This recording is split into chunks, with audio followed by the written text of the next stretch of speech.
Hey, what's up, family? Today I'm going to do a video. I'm going to title this one, Communicating with Our Kids. And the reason I thought this was important because a lot of us out here, we have seen this type of behavior where the parents don't communicate with the kids certainly don't communicate with the parent, and all kind of nonsense goes on, especially from a little kid all the way to older. What made me think about doing this video is because just recently, me and my family, we was in a pizza store in Elizabeth, and it was the most unpleasant scene that we had seen. It was a little, I would say about 4 years old. It was a little 4-year-old boy came in there with his mom, his sister, and some other family members. And while the little boy they were serving the food and he was eating his food, the little boy got up and did what most little kids do. All happy he got his food. Like, and the mother said, boy, sit your damn ass down before I start smacking the shit out of your little motherfucking ass. Now, I'm not adding to anything that I just said. She talked to this little boy just like that and then smacked the mess out of his backside. See, now that's not good parenting, because who am I to tell this lady how to raise her kids? That was none of my business, nor did I say anything. However, I'm talking to you viewing audience out there. Now, what she did when she yelled at that kid like that, she just put total fear into that kid. And then smacking him, she just shut him down. He's not going to be so willingly to open up to her in future things that goes on. See, a better way for her to have handled that was what a parent could do. You could stop that kid dead in their tracks and just ask them, why are they acting the way that they're acting? You know why? Because when you do that, you force this intelligent child, and I will put emphasis on saying this intelligent child, you will force this child to think about what he's doing and to think about how to express himself to his mother. You know what I'm saying? And this goes on from kid even up to teenager. A lot of teenagers, it's like the communicate. Another thing that I must say, this reminds me, it's like that communication thing is so big. Let me just stick to the teenager. Now when we go up to teenagers, because I get to the other point I was going to say, because parents, you got to communicate with your kids more often. You need to even tell them stories that you went through when you was a kid.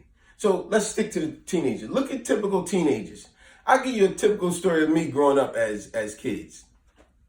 Teenagers, me and my cousin and us, right?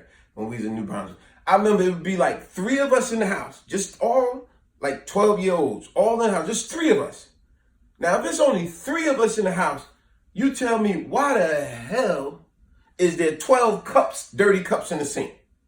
But see, this is what typical teenagers do. Y'all get cup after cup after cup, and nobody washing or cleaning nothing. Now all of a sudden, when mom comes home, auntie come home, or whoever, now she goes off on all 3 of y'all lazy, no good jokers. Now y'all all want to say, man, she tripping. I'm tired of her, man. I want to move. I'm getting sick of her yelling in us, treating us like crap.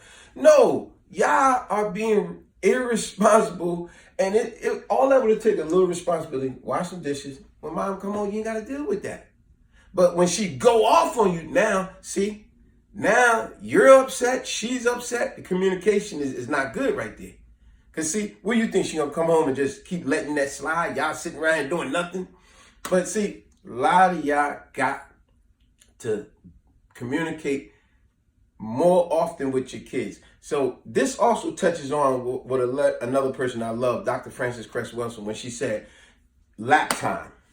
Parents, what I would highly encourage a lot of you out there to do, you have to do more lap time with your kids. And what I mean by that, and what she meant by that, is talk to your kids. Tell them stories, especially stories of you when you was growing up, because we all made mistakes. How about give them stories of times you did these same dumb things that they're doing?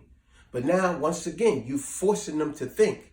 And when you forcing them to think and tell you these stories, you tell them these stories, and they talk back to you, what you're doing also, now you're building a bond between parent and child. So when you build that bond, instead of just smacking and yelling all the time, you're building that bond by communicating and talking. And that lap time is important. Mom, it's very important. I know it's hard, but it's very important for a lot of you mothers out there to talk to your daughters about when you were a teenager, your first boyfriend, the first time you had sex, first time, whatever negative adversity you went to. You know why? Because these are the conversations we're not having with our kids. Dad, mom, both of you, talk to your sons more often about the first time You call it STD. These things are important. And I'm going to do a video too after this called STD because it's very important. You need to talk to your kids about the trials and tribulations that you had, because when you do this, I guarantee you, you will build a stronger bond between you and your children, and it will also make them think more intelligently because my parents took time to talk to me. It's very important. You got to build that bond. You got to build that communication gap. So I highly encourage you. Remember, Dr. Francis Cress Welsing called it lap time, meaning talk more to your children about things that you went through when you was younger, because you will relate. A lot of your things that happen will relate to the things that they're doing and will make them not feel so foolish, because they'll be like, wow, my mom's, you really did that? Dad, you really did that? Oh my gosh, I didn't know you did that. And see, now they will feel that bond. They will open up to you more. And that's what we want. We want our kids to open up to us more often, rather than being in their room, shutting their door, and we don't know what the heck is going on with them. We want to know what's going on with them because we might could fix something that they're hiding. We was kids once. So remember that, y'all. Communicate more with your kids. Build that bond. Force them to think. You'll see just how intelligent they are. And together, you will see just how much of a close bond y'all is. So, what's that? Comment, subscribe. Oh yeah, share, like, comment, subscribe. But in closing, what I would just say is what I said earlier, is lap time from Dr. Francis Cress Welsing. Lap time. See, we use that term way back in the days, meaning you put the little kid on your lap and then you tell them a story. Let me tell you about when I was a kid. When I was a kid, I did so much stupid stuff. I climbed a tree, I fell out, and I put this scar on my leg. You see that scar? See, when you tell stories like that, the kid was like, oh, Mom, you really did that? See, it will build that bond. You need that. You got to keep the family structure strong. So on that note, peace.